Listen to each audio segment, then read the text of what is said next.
The Surveyor's Final Marker, 5-minute script. Logline.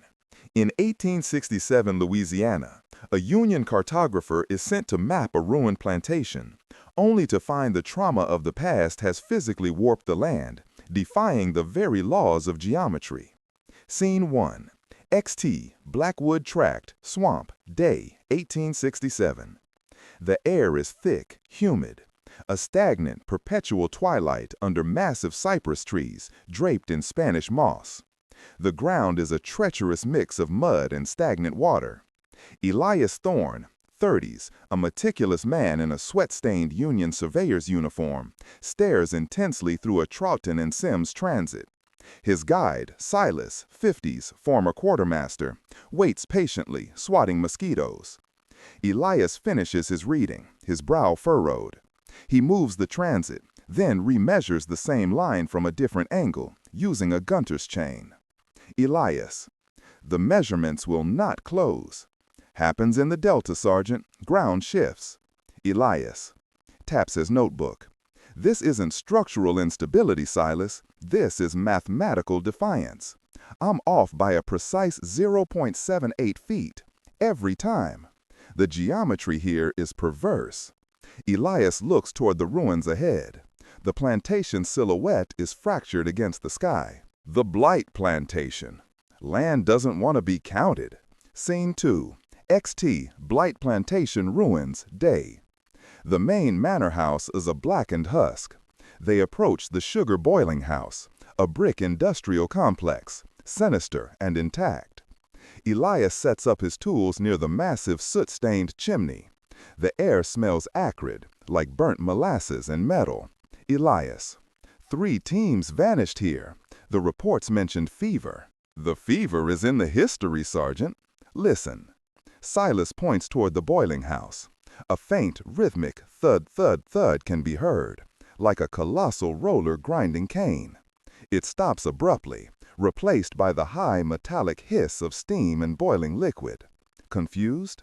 The mill is derelict. Those sounds shouldn't be possible. Elias checks his transit. The delicate magnetic needle is spinning violently, refusing to find north. The tools are fighting me. Scene 3. XT, Slave Cemetery, day. Elias stands in a small, distinct copse of trees, marked by scattered periwinkle shells. The ground here feels solid and normal. An elderly woman, Maeve, 70s, emerges silently from the nearby woods. She carries a stick tipped with Spanish moss. She looks at Elias's transit, then the boiling house. He wasn't after the sugar. He was after the smoke. Who? Bartholomew Blight? What are you talking about? Maeve, Gullah Patois, translated by Silas. He studied suffering, Sergeant. Said the agony had a weight. He had a vessel in that firehouse, a collector. To Elias: she says he was making a pain egregore, concentrated spirit. Used the chimney to draw the fear, the pain, the soul, and condense it. Elias stares at the cemetery, then back at the distorted lines of the plantation. A geometric curse. The map is a lie, son. The land can't be counted, because the agony won't settle. You measure order, but the land is pure disorder. Scene 4. NT, Sugar Boiling House, day. Elias is alone. The industrial noise is deafening in his mind, though the room is silent. He moves through the large rusting coppers.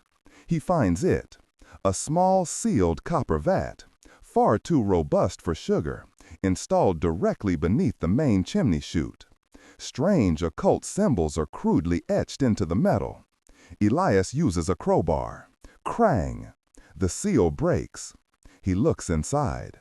It's not ash or bone, but a dense obsidian-like crystalline substance, black and glossy.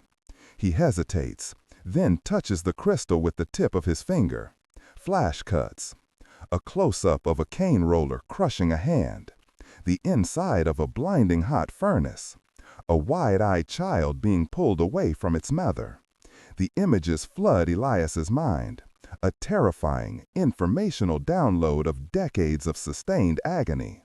He collapses, gagging, eyes wide with the trauma of 1,000 strangers. He scrambles away from the vat. The crystal is the physical residue of pure concentrated evil.